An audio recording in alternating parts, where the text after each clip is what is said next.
I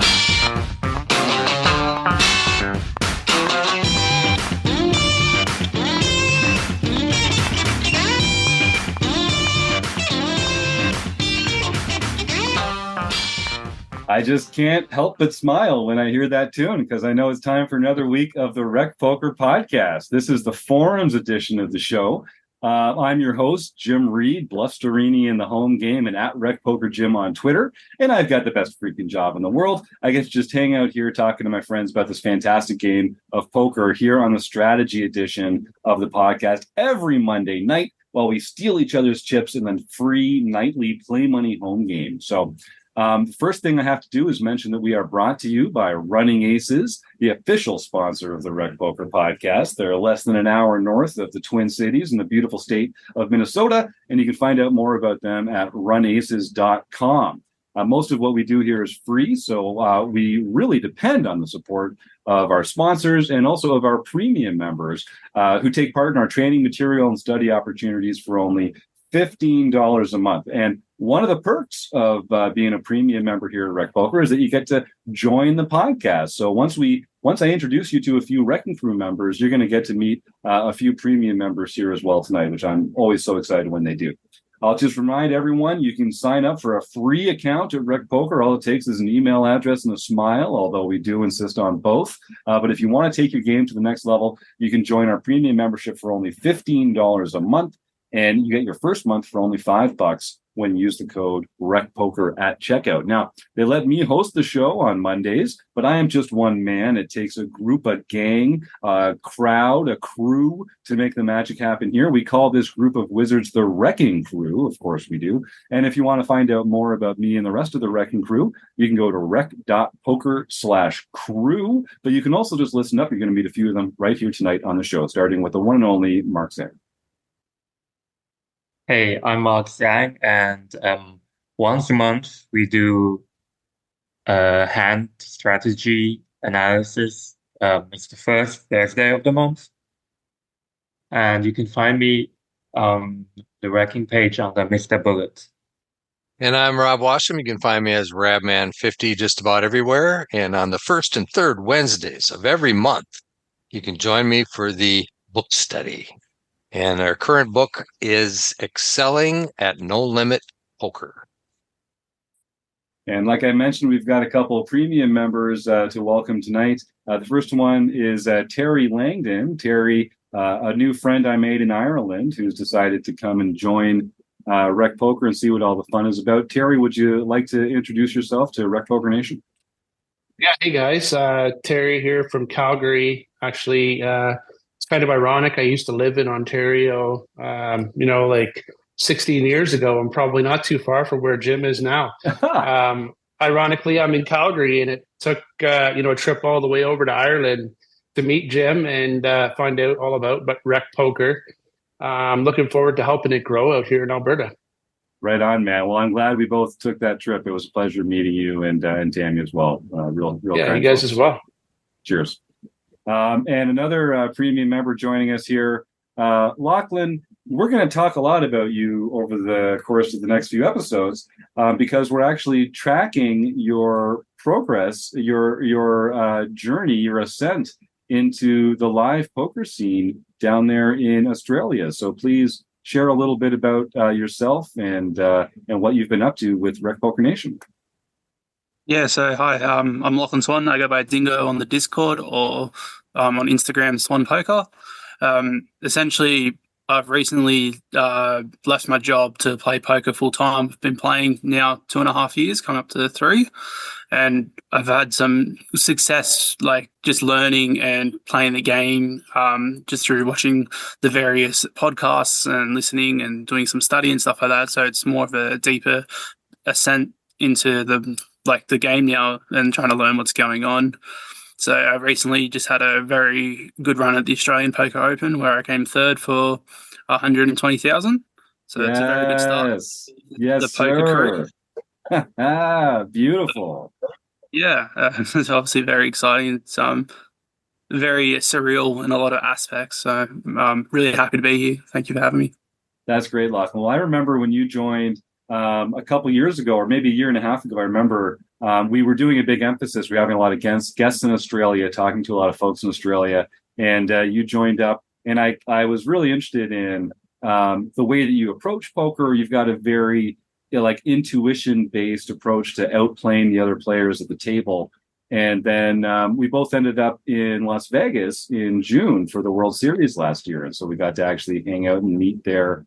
And then when you told me you were taking this leap to sort of leave your job behind and take this game more seriously and really start playing more competitively and professionally, I thought, well, we got to get this guy on the show and sort of showcase this journey that you've been on. So we do have 3 hands that we're going to be talking about over the course of the next few weeks.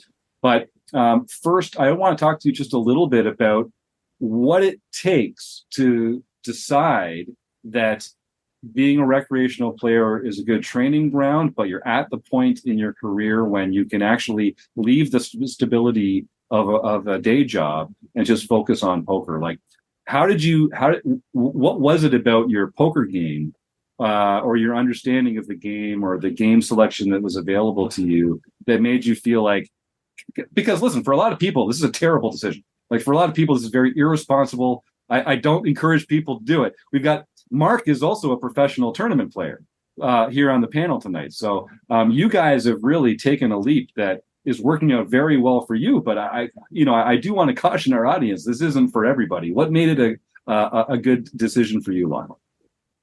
Yeah, so essentially, when I first started playing, I had a lot of success straight away, just for playing the game. Playing it incorrectly, but somehow, at those pub events, you don't get as punished as you probably do in bigger events and stuff like that. And I've come from a experience and background in trading card games. So I was quite competitive and ranked high in the world in the games I played. So I've always had that. And as I kind of played more, I wanted to improve. I didn't like playing just the pub games, like those $15, $20 games anymore. So I started playing, $300, $500 games, and I noticed obviously there was a big skill discrepancy and I had to improve. So the more I studied, the more I wanted to play more. And then it would have been just over a year and a half ago, I joined RecPoker through Troy Chapman, who I know locally where I live, who's part of the RecCing Crew. And Such a good guy, yeah. Yeah, amazing guy. And I had a great run at a $1,500 super high roller event where I did an ICM chop for second place for $55,000 at the time, and that was just under 12 months.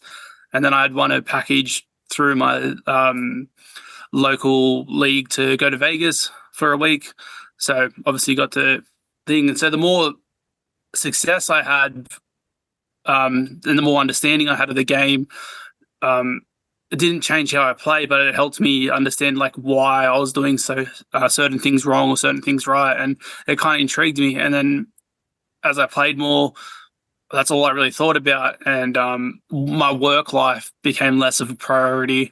And I got to a position at the start of this year where there's just obviously some good things that have happened to me. I have fortunate positions, and I had the opportunity where I could leave work and focus on poker for 8 months. And that's what I gave myself to the end of the year. So 8 months, just to see what would happen, and I can go back to work next year if I needed to. And then, so here we are. That's obviously just over a month and a bit in. We've got a good score straight away.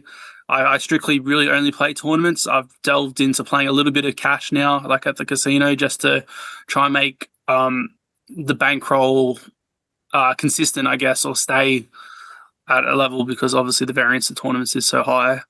But yeah, it's just I don't think it was a good idea, but I just had the savings, and I'm turning 29 this year. It's just kind of, I think it's my best time to try and do it. There's Australian poker is kind of booming again. There's a lot of big tournaments coming up. So it's just, there's just a shot take and then see what would happen. And obviously it started good. I love it. And I like that you're thinking about it in terms of, and I can go back to work next year if I need to. Like, I think it's important that we all have a context for decisions like this, where, it doesn't necessarily have to be make or break. Mark, we didn't talk about this before we started recording, but I'm kind of interested in your perspective on this as a successful tournament professional.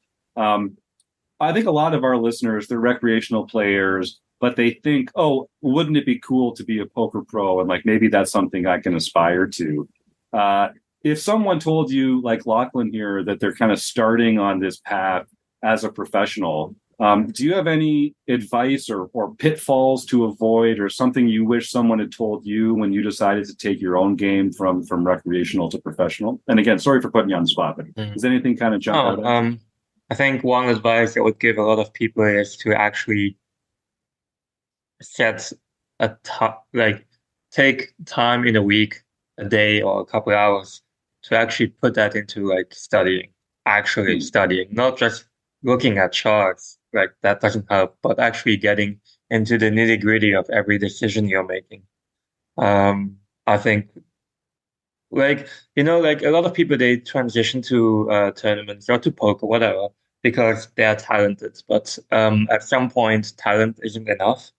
It just someone will outwork you, and you just have to work harder than the rest to be at the top. Yeah. Yep, good advice. And I know Mark does our monthly office hours on the first Thursday of every month. And I've noticed the diligence that you take with the tools that you use to study, Mark. And it's always very impressive when Mark joins our conversations. He has a precision in his language when it comes to certain spots and certain contexts and, what's important to study in those areas. And you can tell that you've really immersed yourself in the study of it itself, and how much that helps you apply that knowledge on a case-by-case basis as you have to make real decisions throughout the course of a poker hand or tournament. So that's great advice. All right, well, so we've got 3 hands here that Lauchlan has sent in, one from day 1 of the Australian Poker Open main event, one from day 2, and one from day 3. So we'll start with the hand from day 1 here. So I'll just run through the action and we'll talk a little bit about it as we go. So this is day 1F. The blinds are 1,000, 2,000 with a big blind ante of 2,000. And Lauchlan, I'm guessing at this point, we are not yet in the money, but we are sort of progressing through the day a bit. Is that right? Yeah, this is probably just after the first break. So the second level after the first break from memory. So it's probably been about 3.5 hours at this point. It was one of the bigger flights, so there's still over 100 people at this point in time. I don't remember exactly how many.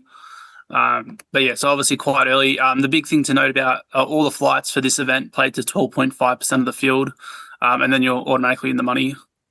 So while ICM or anything like that isn't important at the moment, it's just something to note. Purely playing for chip EV at the moment. Yeah, okay, that makes sense. And so we're sitting in the big blind with pocket 10s, the 10 of diamonds, and the 10 of hearts. The action folds to the villain in the cutoff, who opens to 2.2 big blinds, and it folds around to us. So the first question is, we're obviously not folding, and I'll open this up to the panel. And Lauchlan, you can let the before you sort of like reveal your thinking, we'll sort of see what the group has to say. Is this a hand that we want to be calling with or 3-betting? The effective stack is 85,000, so just a little over 40 big blinds. So I'll go first. 40 big blinds is like, it's getting into that uncomfortable stack depth where it's difficult to 3-bet effectively without either overdoing it or doing it a smaller 3-bet, but it's still a significant portion of your stack. I think the charts would say this is probably a 3-bet just because of the strength of the hand. But out of position, to just close the action here and see a flop, I think a lot of players are going to play it as a call. Does anyone have any preference for how they would play it at this point? I'll just see who's unmuted. Mark, you're unmuted if you want to weigh in. Yeah, I would just 3-bet this hand at 100% frequency. Like, I'm not sure. Like, I just didn't see any other options. And is there a stack depth that you would call instead of three betting, or is it just you're either three betting or you're shoving depending on the stack size? Well, I think it's 25 big blinds. It's a three bet, it's a shove, but I would consider calling if there was some more ICM pressure. Mm-hmm. Let's imagine that so 12.5% get paid. Let's say like we're 18% left, and the middle position opens. That would make me want to call tens and even sometimes jacks. So I would base my decision off that, not. But against the cutoff, like he's just opening too many hands. Like you can see if the cutoff has queen four suited, he's just opening, and it's just I feel like I lose too much value, or I lose too much of the pot share, just not three betting and letting him see a flop with queen four. And Lauchlan, you mentioned in your write-up, so this hand's taken from the RecPoker forums. They're free to enter, and I'll put the link in the show notes if folks want to check it out. Lauchlan, while you were writing your hand here for us, you mentioned that normally you would three bet here basically all the time, but you've been trying to balance your big blind calling range, and is completing here fine. So I think you're obviously already three betting is the sort of default for you. So how important, Lauchlan, is it to sort of balance that calling range? Is there something about the opponent here, or is it just that you're kind of like working on this part of your game of not just three betting all your premiums? It's a bit of both here, especially for me because I'm extremely aggressive. I like to play big pots, and so I was saying I'm trying to dial in and be more of that tight aggressive player. So my image currently is definitely, if people know me and people how to play, I will three bet out of the blinds a lot to out of position to play big pots with stronger hands. So I've been trying to balance that now by putting my stronger hands in just my calling range as well. So while I don't have much history with the villain in this hand history, because there was so many people I just didn't know from all parts of Australia or even some international came over, I had already at this point three bet out of the blinds before with some bigger pocket pairs and things like that went to showdown. So while I understand that, as Mark said, it probably is just a three bet 100% of the time, I also wanted to be able to balance that by putting my weaker hands as a three bet and stronger hands as a completion. And so I think it's a good part of the game to have. I don't know how important it really is, but I feel like personally my edge in a lot of games is navigating post flop and having reads on people. I'm very much more exploitive than GTO optimized in terms of how I play. So I just felt at the time that balancing here disguised the strength of my hand, and I knew my opponent at this level of game or this buy-in generally should be capable of betting wide and bluffing a lot when they need to. So not that I was saying like my tens was going to be the best hand here. I just felt like I needed the balance to kind of just see a flop and not play a big pot, especially because it's still early on. I was trying to settle in. It's my biggest buy-in. I played. Yeah, good point. This is the main event. Like there is an element of using that structure, right? This is going to have more generous structures and blind levels than a lot of the other like dailies or the side events there. So there is definitely that argument to playing it with a less volatile bet. And as you say, this has been sort of like your plan going into it here. So we complete from the big blind.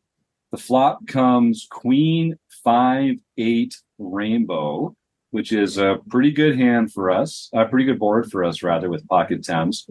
I think we're probably checking range here in almost every circumstance, which you do.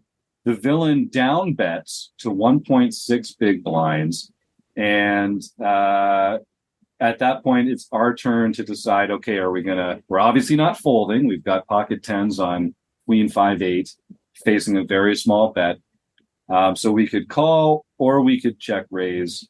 Does anyone have a preference going into this?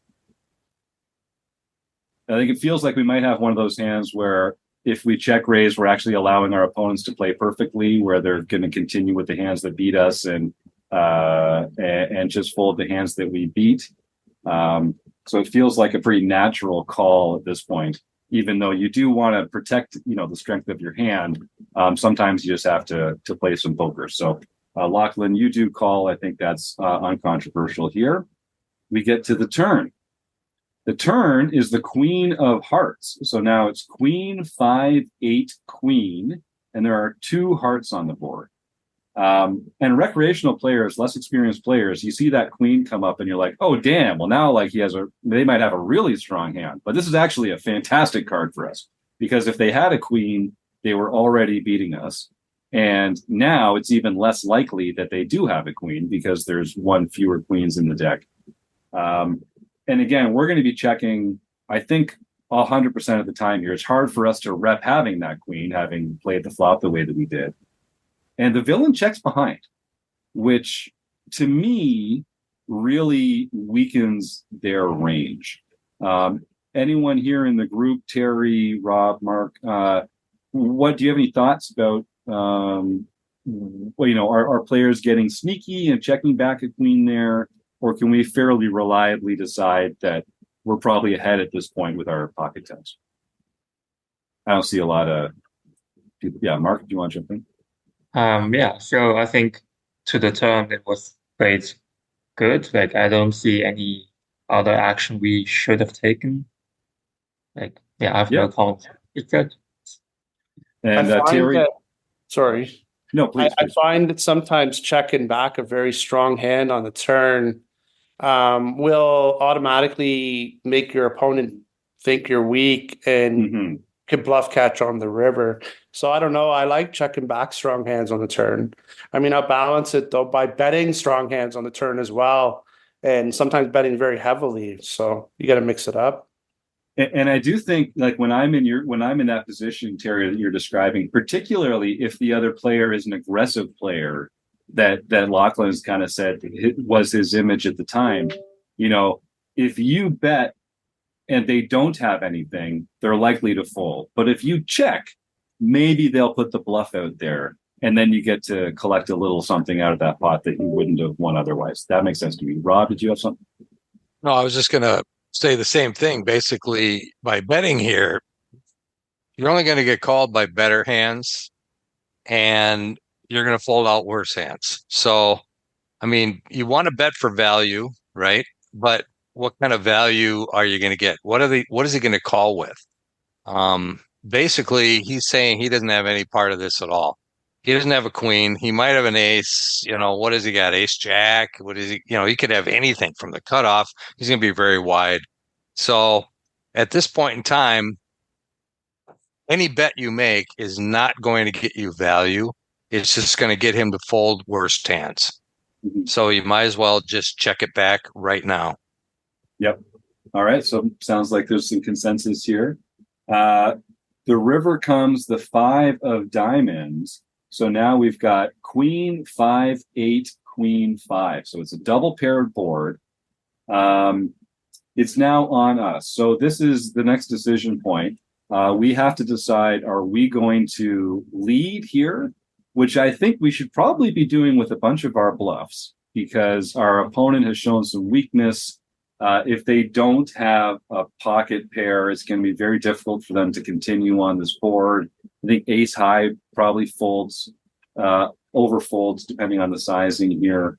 But we kind of have a better hand than that with pocket tens. So do we want to check and let them take a stab at it?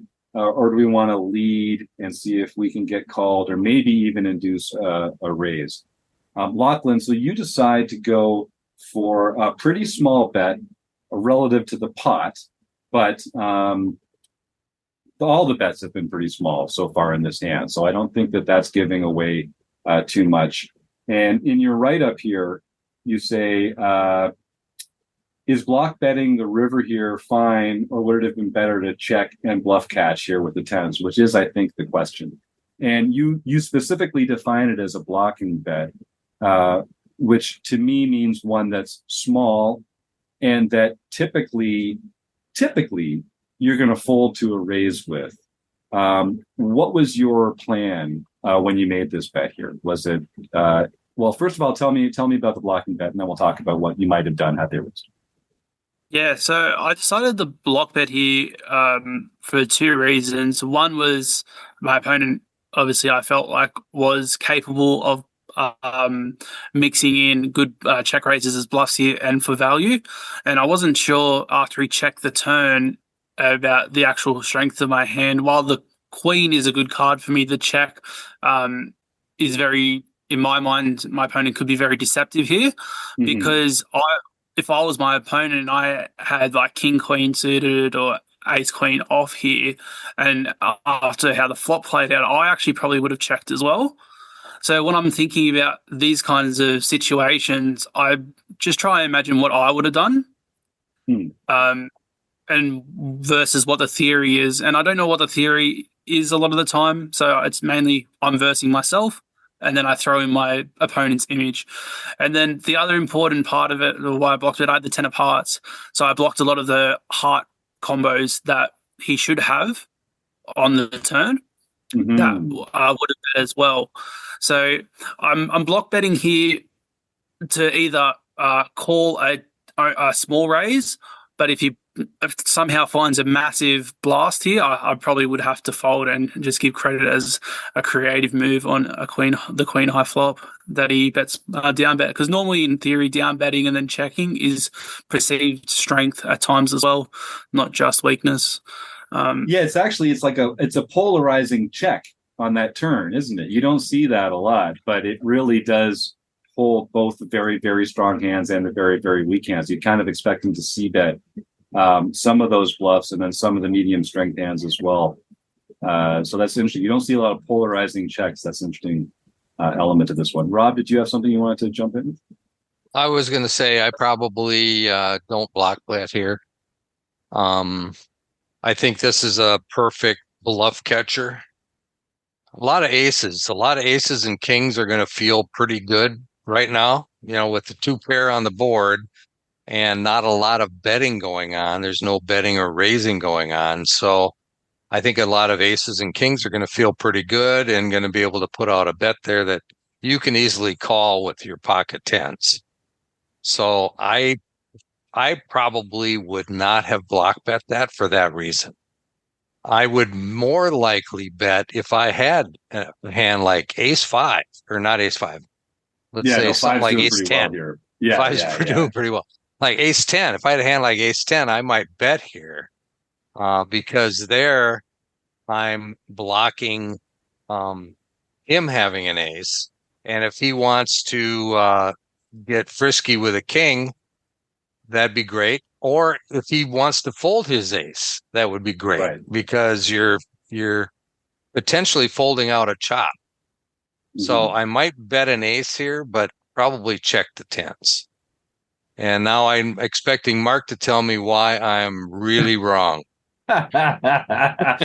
Before Mark jumps in, my only question would be, Rob, are they going to value bet those ace high combos, or are they just going to check those back and get to showdown? Because their value target is going to be pretty light at that point. It's going to be like king high hands. But I think they try to bluff there with some of their like 8 high, 9 high hands that we can snap call for sure. Mark, you've unmuted, so if I see you unmuted, I'll just assume you've got something to add. I usually have a microphone where I just tap it and then it mutes itself. Okay, there you go. Yeah. So what's your take then? I guess just as we get to the river here, block or bet or check call? Well, my answer has to do with our flop decision.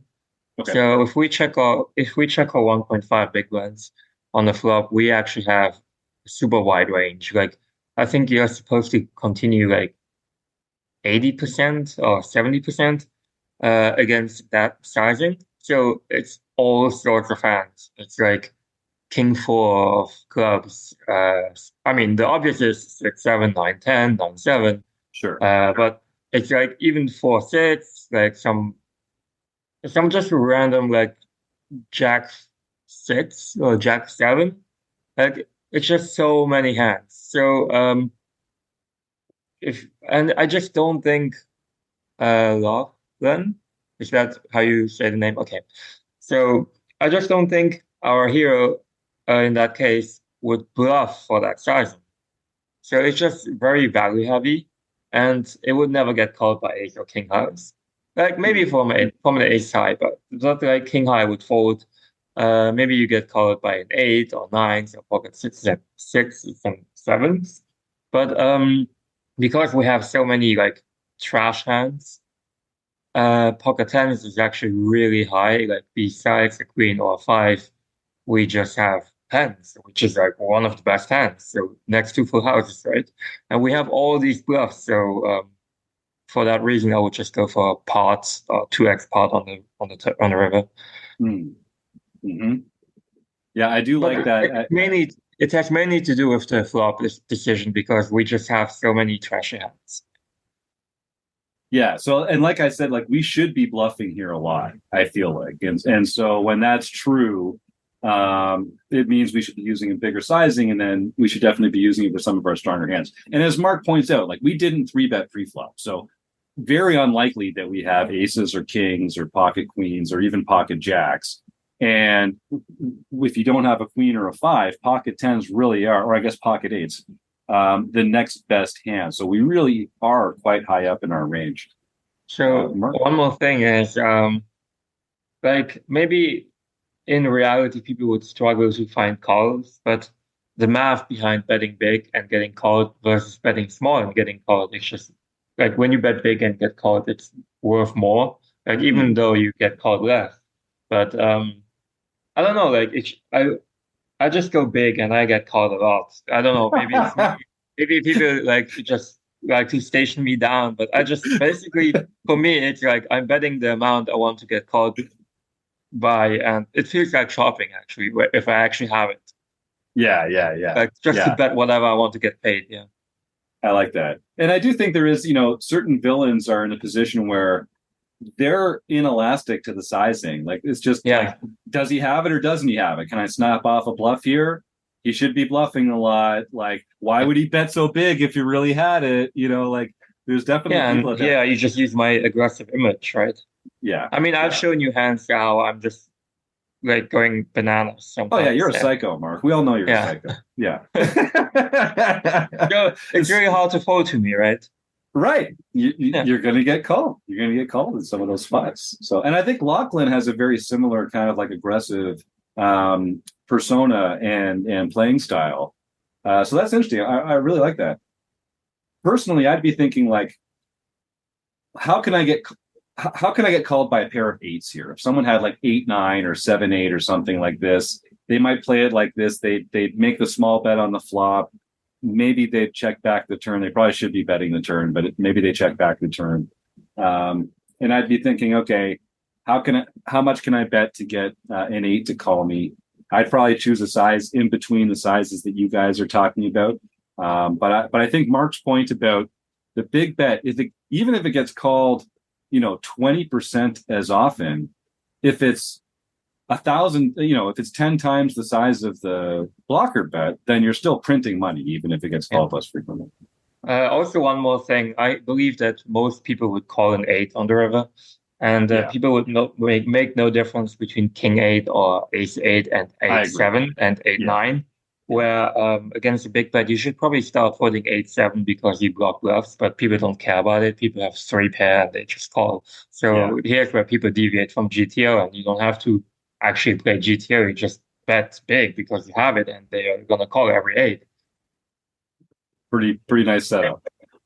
Lauchlan, do you have any closing thoughts here before we wrap up the conversation? It's kind of interesting, because if you spoke to me about this hand 6 months ago, if I brought it to you, I'm betting big probably 95% of the time, actually. It's only relatively that I've started to get a little more serious and everything that I'm finding these smaller, thin blocking bets for value as well. And one of the things I'll bring like to a question then is I'm willing, if I block bet for 2.5 big blinds, to call up to like 10 to 11.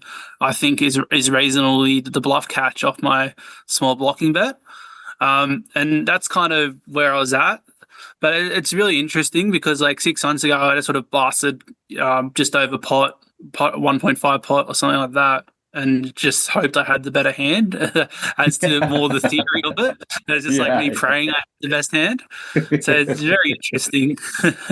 Yeah, the old bet big and pray theory. Yeah, and I wonder. Well, here, Mark, do you have something to respond to that, and then I'll jump in. No, not really. Okay. So I think it's one of those spots where having a plan is that's what I was going to say. Having a plan is the most important thing, especially when you're putting out these small blocking bets here. You have to know, okay, I'm planning to call a raise up to this big. I'm planning to fold to these other raises. Lauchlan, do you think you're bluffing at this sizing? Because you talked about like blocking bets as thin value bets, but I'm curious if you're actually mixing in the small sizing bluffs as well, because they're less frightening to our opponents. You really have to pick your villain who's going to say, oh, well, this is a very value heavy bet size. Do you do a lot of small bet bluffing? Yeah, so I've been saying recently also is doing the same thing with bluffs as well, but I wouldn't say I'm doing it as probably often as I need to be or finding the right spots. In terms of like what combos I'd maybe do this with a bluff here, something like that flopped like a big draw, but then bricked out obviously 6-7, like 10-9, 10-9 suited, stuff like that. So I feel like there's less good bluffs with draws and it's more pure bluffing. So when I only have pure bluffs, I don't generally, but if I have some kind of connectivity, elasticity to the board, that's where I'm finding these similar size block bets with bluffs as well. But I don't know if that's right or wrong. So no, I like that. I have a question. So if you bet 2.5 big ones, do you think what are you targeting to fold? Yeah, as a bluff, if you had a bad hand. It'd be the same thing, like ace high, king high. But I guess my perceived image lets ace high call. So it's a bit of catch-22, like of the theory of how I want to start playing versus what my image currently is. And that's why when you said you'd probably have just gone 2x pot here, I actually love that a lot more than what I did, because I'd rather just get a lot of chips. I love playing big stack poker. I don't like these small middling stacks. Like I'd rather be massive chip or nothing. So it's very what I'm interesting. thinking is, sorry, go on. Yeah. So what I'm thinking is, if you bet with your image, if you bet 2 big ones, you're probably going to get called a lot by ace high, and some person. A lot of recreations, they just put you on all these draws and they just even call you with king high. So maybe it's not very efficient, but like if you find the one, like for example, if you play against someone who overfolds, I think 2 big ones is great because you actually make him fold ace high and king highs. But against most recreationals, they just call you with ace high and then it becomes a bit worse. And then the other thing is, if you take that small bet, like do you ever have a queen? How often do you do this with a queen? And the second thing is, if I was sitting in the villain's position, I had deuces or threes or fours, I'm just ripping it. Yeah. Because our range, when we make the small bet, doesn't contain the monsters, is what you're saying, Mark. So they can. I'm not sure. Maybe it does, but at this point, the thing that GTO does, what helps you to do is you play your own range a little bit too, not only the other guy's range. And with deuces, threes, and fours, I'm counterfeited. I'm at the bottom of my range. I'm supposed to have bluffs, and those were the first bluffs I would pull from. Like I don't need to bluff 6-7 because I'm actually blocking the folds if I jam with deuces. So right. And I'm not going to bluff with ace highs because they win at showdown. So I have to just get bluffs from somewhere. And but most people would not ever bluff this spot as a jam. It's like who would jam that with deuces and fours? It's fucking crazy. Right. Yeah. Yeah, I think that's right. And I mean, this is a game of like playing in the player pool you're in, right? Like Rob talks about this all the time. Like, Yeah. what kind of assumptions can we make about the people at the table here?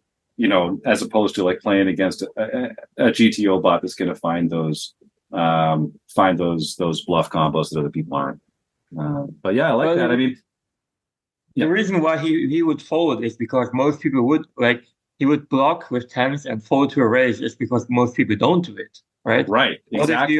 What if the only sizing you will ever face is a jam? Then at some point you have to start calling some hands, which would be like 10 top of your range which would be a queen or a 10 that goes for the size, right? But then again, if you go for the sizing, like you deny yourself of a lot of pot share or like chips whenever you just get called and win a big pot, right? Like you have to weigh out both options. And it's more likely you're going to get called when you bet big than getting bluff shoved on because that's the thing, you actually rely on me having deuces to fours. And what if I don't have? So at this point, you're just losing money at this, right? Right. Yeah. And this is why these aggressive players are so terrifying to play against because you don't even have to display that much weakness for them to decide, oh, I'm just going to shove it right in your face. You know? And like that makes a lot of players uncomfortable. We don't like to just like hold on and have to call down with fourth pair. You know, that's not the kind of comfort that we're used to at the poker table. But a lot of your profit in poker comes from making people feel uncomfortable, and the best way to do that is to make a big better raise and get them out of the comfort zone. So some great insights here. All right, any other thoughts before we wrap this puppy up and head on into hand 2 in next week's episode? All right, well then, Rob, Mark, Lauchlan, and Terry, thank you so much for weighing in. I thought we had a really interesting conversation here. Thanks, of course, to the Running Aces Hotel, Racetrack, and Casino. And thanks for you, the listeners at home. We'll check in with you next week on the RecPoker Podcast. All right, everybody. Have a fantastic